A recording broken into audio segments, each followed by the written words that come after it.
महामारीની સ્થિતિ વચ્ચે સુરત જિલ્લા વિકાસ અધિકારીએ સરકારી બંગલા પાછળ 30 લાખથી વધુનો ખર્ચ કરતા વિવાદ થયો છે। જિલ્લા પંચાયતની કારોબારી સમિતિમાં ડીડીઓના બંગલા માટે 5 લાખની જોગવાઈ કરવામાં આવી હતી।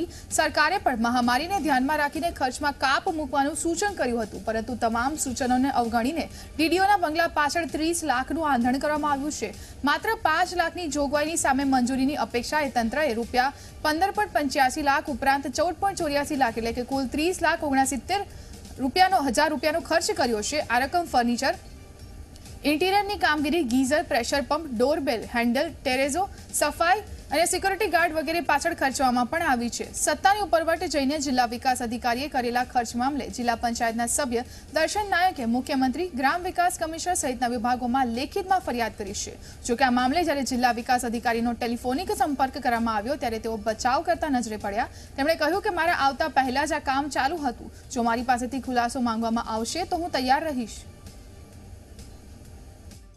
સુરત જિલ્લા વિકાસ અધિકારીએ પોતાની સુખ સાહેબી માટે પોતાના બંગલાની પાછળ જે સ્પીલ ઓવરમાં 5 લાખ રૂપિયાની જોગવાઈ કરી હોવા છતાં લગભગ 31 લાખ રૂપિયા સુધીનો ખર્ચ એમણે પોતાની બંગલાની પાછળ ફર્નિચર હોય, રંગરોકાણ હોય અને બીજી સુખ સાહેબીની સાધનની પાછળ ખર્ચ કરીને સરકારી નાણાંને આ સમયમાં જ્યારે ગુજરાત સરકારે અધ્યક્ષ સમિતિએ જ્યારે પરિપત્ર બહાર પાડ્યો હોય કે 5,000 ઉપરની ખરીદી હોય તો એ ખરીદીની પૂર્વ મંજૂરી લેવી જોઈએ, પરંતુ જિલ્લાની કારોબારીને સાથે રાખીને જિલ્લાના વડા તરીકે પોતાનું મનમાનું કરીને પોતાની સુખ સાહેબી પાછળ જ્યારે સુરત જિલ્લાના લોકો કે સરકારના કોઈ પણ કાયદાનું અનુપાલન જિલ્લાનો નાગરિક કે ગુજરાતનો નાગરિક કરતો હોય, જ્યારે આવા જિલ્લા વિકાસ અધિકારી કાયદાનું પાલન નથી કરતા તો આવા અધિકારીની સામે કડકમાં કડક પગલાં લેવા જોઈએ।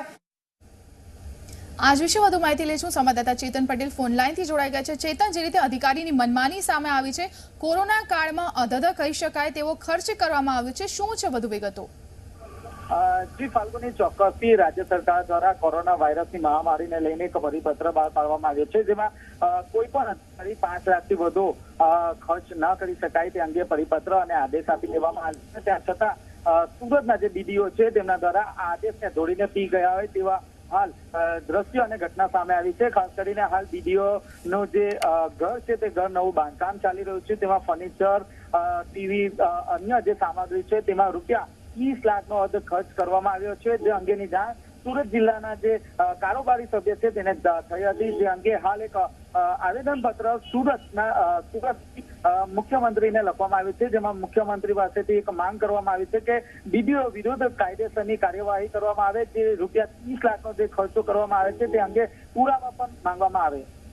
જી ચેતન, આભાર આપનો માહિતી આપવા બદલ। તો સમાચાર સુરતથી સામે આવી રહ્યા છે, ડીડીઓએ જે મંજૂરી મળી હતી તેના કરતાં વધારે ખર્ચ કર્યો છે।